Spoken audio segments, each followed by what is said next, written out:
My family played a very dangerous game, betting my heart and my bank account against their perfect family vacation. They thought they could take my $1,500, use me to plan their entire dream trip to Miami, and then cut me out at the last second. They gambled that I was still the same broken-hearted girl who would do anything for a scrap of affection. They were wrong. What they didn't understand was that by putting me in charge of the bookings, they had given me all the power, and I was about to unplug their entire fantasy, leaving them stranded and shocked at the airport, with nothing but their suitcases and their own breathtaking nerve. It all began with a lie, a beautiful, sun-drenched lie about family. For years, I had felt like a ghost in my own life, ever since my father married Cynthia.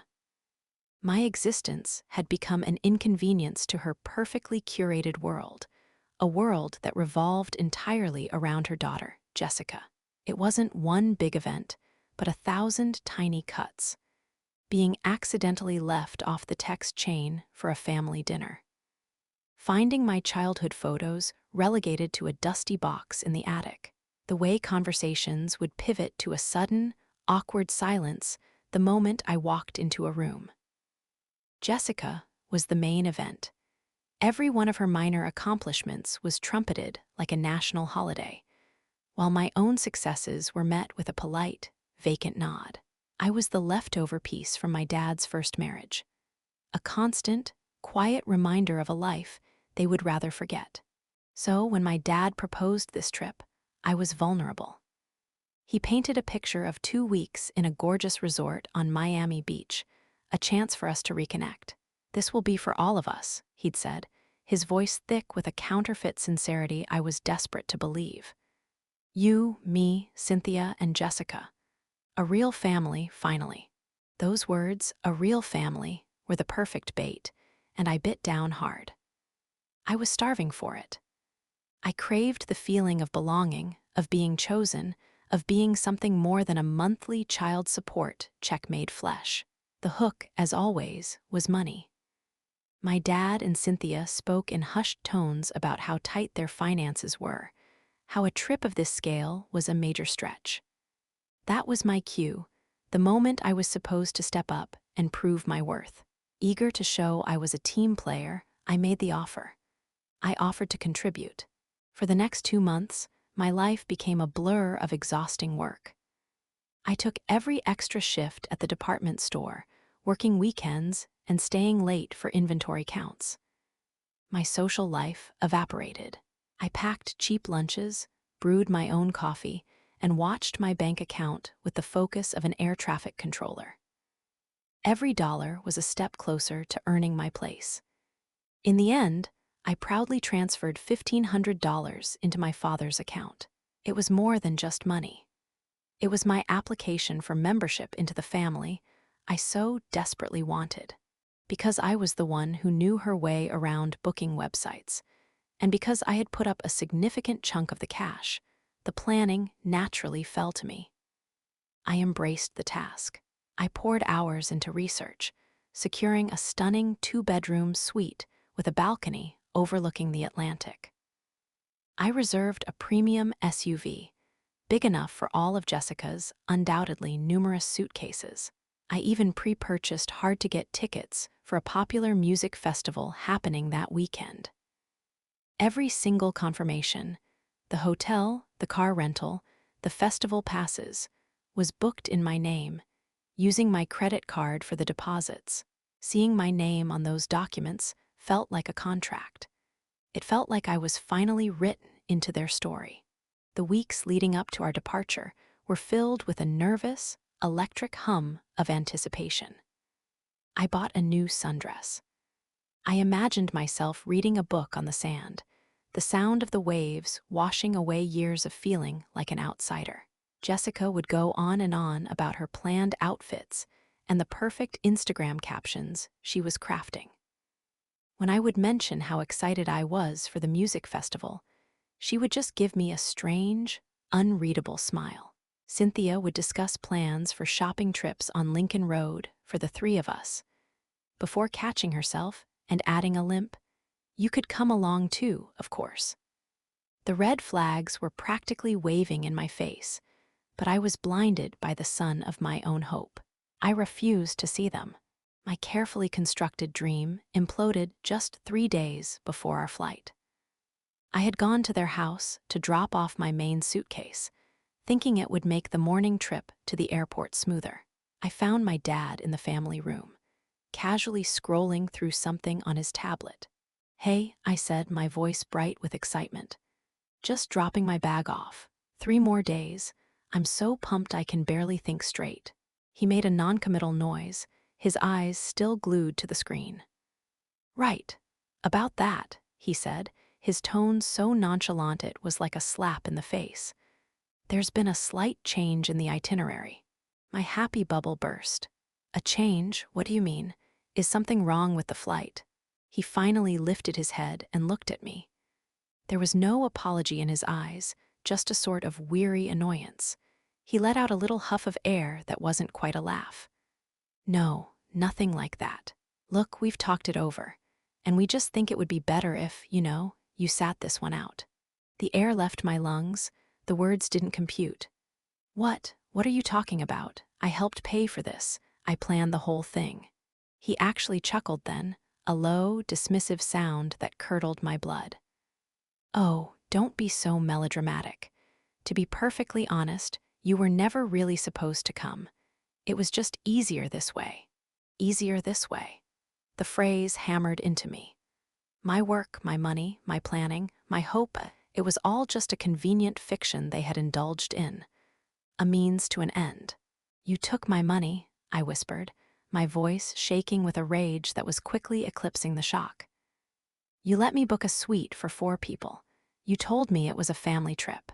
"It is a family trip," he said, his attention already drifting back to his tablet, dismissing me as if I were a child. "A trip for our family. Cynthia and I feel that Jessica deserves some quality time with just her parents. You bring a certain intensity to things. We're going for a more relaxed vibe. I'm sure you understand. Our family, the 3 of them." The fury that had been simmering just beneath my skin for a decade finally erupted. But it wasn't hot and loud. It was a sudden, terrifying cold. They hadn't just excluded me. They had conspired to use me. They had cashed my check, exploited my skills, and were now tossing me aside like a used boarding pass. The smug, untroubled look on my father's face was the final insult. He thought he had already won. He expected me to cry, to plead, to retreat to my lonely apartment and mourn the family I would never have. He had made a fatal miscalculation. He had forgotten one critical, beautiful detail. My name, my credit card, my control. I straightened up, pulling all the emotion from my face until it was a blank, calm mask. "Okay," I said, my voice steady and clear. "I get it. Have a fantastic trip." He waved a hand in my direction without looking up. "We plan to." I walked out of that house not as a victim, but as a woman with a mission. The drive home was surreal. A profound, aching hurt pulsed in my chest, but it was being rapidly overtaken by a crystalline sense of purpose. If I wasn't going on the trip, then my money wasn't going. And if my $1,500 weren't going, then nobody was going. That evening, I declared war from my laptop. With a large glass of red wine as my co-pilot, I systematically dismantled their vacation piece by piece. First, the oceanfront hotel in South Beach. I logged into the reservation portal. 2-bedroom suite, full ocean view, confirmed. I hovered my mouse over the button for a single, satisfying second before clicking Cancel Reservation. An email confirming the cancellation appeared instantly. Check, their shelter was gone. Next, the rental car. The shiny, premium SUV from Hertz waiting for them at Miami International Airport. I didn't just cancel it online. I called their national customer service hotline. I explained, in a very concerned voice, that I had noticed a pending reservation in Florida, a state I had no intention of visiting.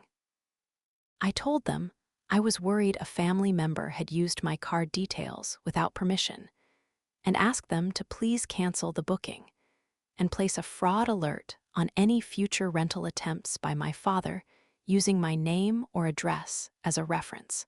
The agent was incredibly sympathetic and assured me it was all taken care of. That would create a lovely little complication when they arrived at the counter. Then came the festival passes. They were non-refundable, according to the website. I called the ticketing agency anyway. I spun a story about a sudden and serious family medical emergency that required my immediate presence at home. The manager I spoke to was wonderfully understanding, and, as a one-time gesture of goodwill, agreed to issue a full refund to my card.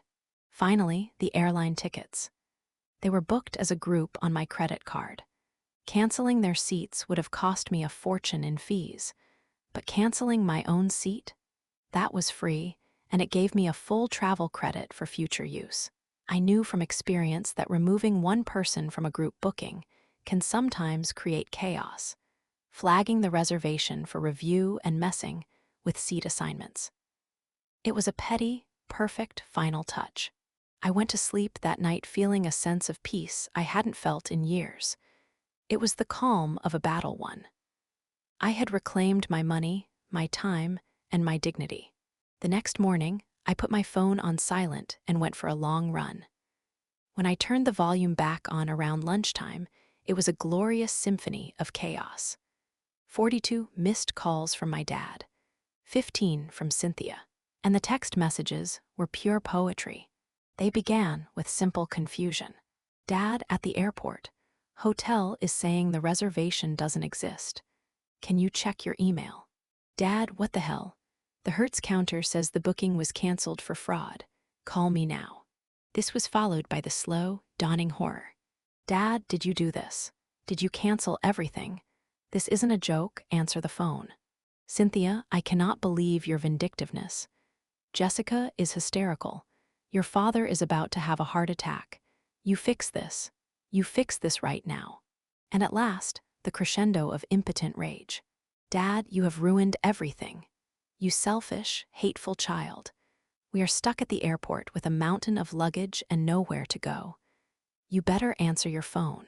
I set the phone down on the counter and smiled. There was nothing to fix. He had broken it, not me. A few hours later, a furious pounding rattled my apartment door. Through the peephole, I saw my father, his face a blotchy, furious red. I could see Cynthia and a sobbing Jessica waiting in their parked car down below. What in God's name did you do? He roared when I opened the door. I leaned against the doorframe, a picture of tranquility. I canceled a vacation that I was no longer a part of, I stated plainly. Since my presence wasn't required, my financial contribution wasn't either. I simply got my money back. Your money? He sputtered, his voice cracking. You destroyed our trip.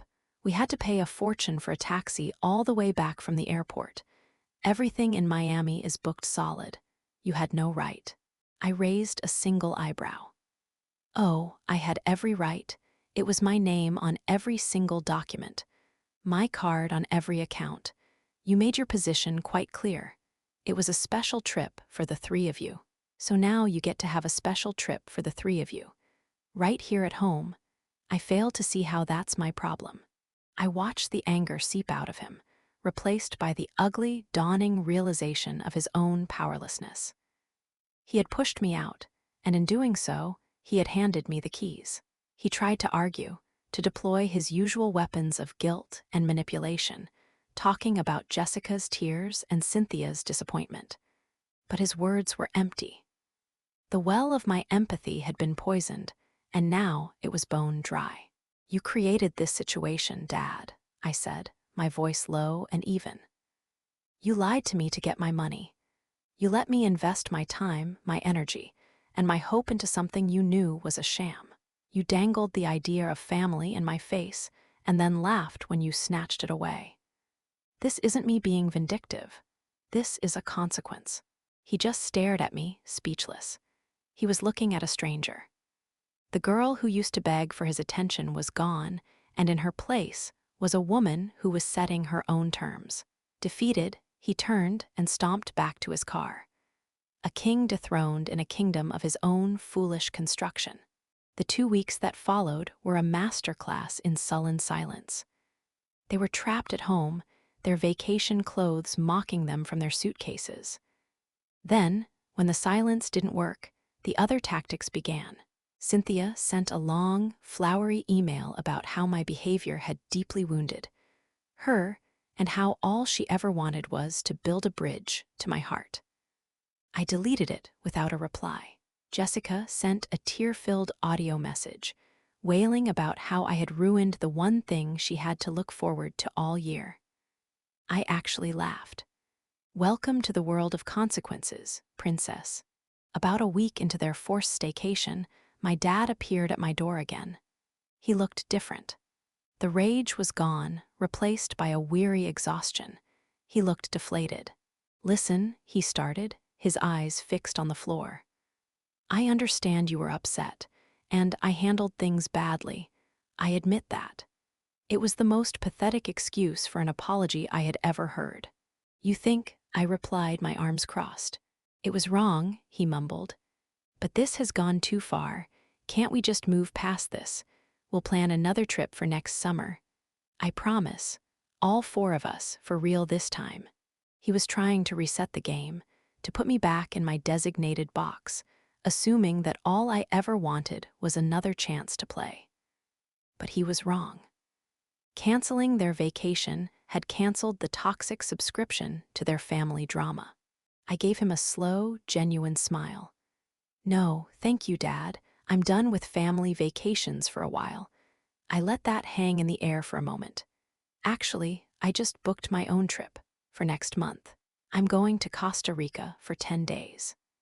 The refund from your Miami trip was more than enough for the flight, a boutique hotel near the beach, and private surfing lessons." The expression on his face was an exquisite painting of shock and defeat. He had come to graciously offer me a path back into his world, only to find out I had already built a new one, a better one, without him. He had lost. He had lost my money. He had lost his power, and he had lost his daughter. He left without another word. They never got their vacation, and I never got a real apology. But I didn't need one. I had reclaimed something far more valuable. I had my self-respect back. And as I looked at the confirmation email for my solo flight to paradise, I realized that for the first time in my adult life, I was completely and unapologetically on my own. And it felt exactly like freedom.